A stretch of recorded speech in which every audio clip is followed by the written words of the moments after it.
হাবিব প্রশ্ন করে বাবা আদমকে, তোমরা মনের বাপ মাদের মা বাপকে। হাবিব প্রশ্ন করে বাবা আদমকে, তোমরা মনের বাপ মাদের মা বাপকে। বলো তোমাদের বলো দাদা নাম ছিল, বলো তোমাদের বলো দাদা নাম ছিল, দাদা দিনা নানা আছে ছোটাই। শুনে আদম বাবা হলো অবাক, হাবিবকে তারা দিতে জবাব। দুজনে আল্লাহ বলে সিজদা যায় চলে, দুজনে আল্লাহ বলে সিজদা যায় চলে।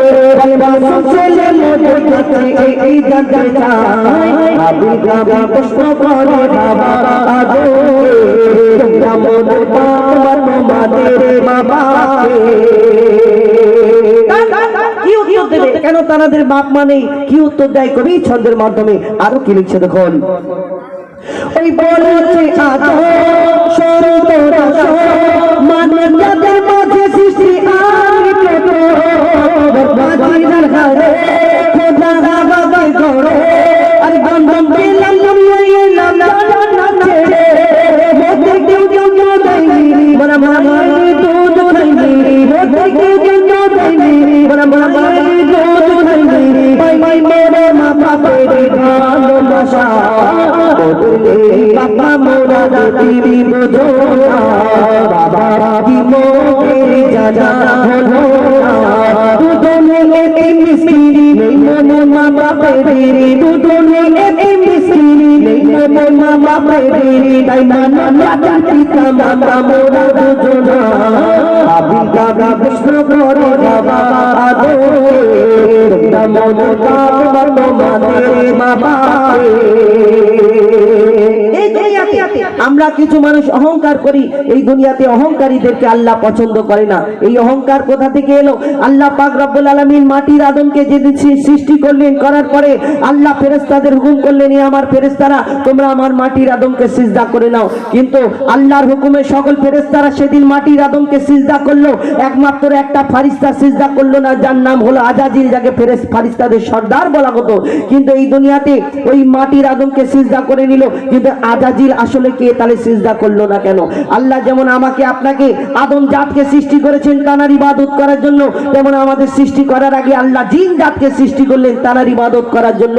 কিন্তু সেই জিন জাত আল্লাহর এত নাফরমানি করতে লাগলো, আল্লাহ ফারিস্তাদের হুকুম করলো, এই আমার ফারিস্তারা তোমরা এই জিন জাতকে ধ্বংস করে দাও, শেষ করে দাও। তাদের মধ্যে ছোট্ট একটা বাচ্চা রয়ে গেল।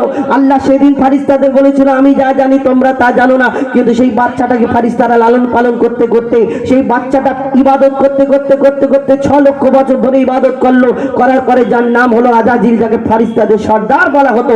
কিন্তু তার মনে একটু অহংকার রয়ে গেল, আমি আগুনের সৃষ্টি, আমি জিন জাত, আর আমি এই মাটির পুতুলকে, মাটির আদমকে সিজদা করবো, এটা কেমনে হয়? কবি ছন্দের মাধ্যমে সেই সম্পর্কে আর কি লিখছে দেখুন।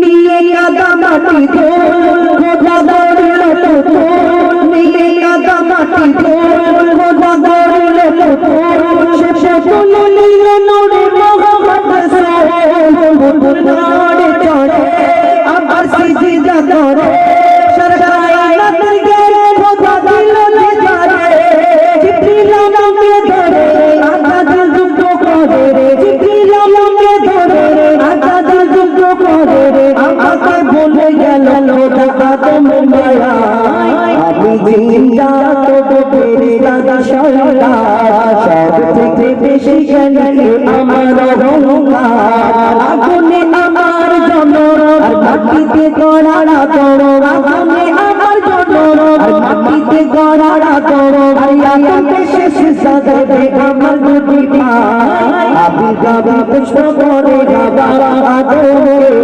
তোমরা মোদের বাপ মাদের মা বাপকে। বলো মোদের বলো দাদা নাম ছিল, দাদা দাদা নানা নানি আছে কোথায়?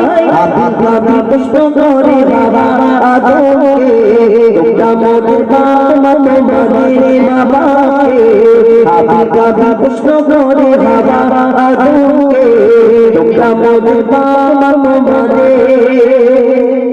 মা বাপকে।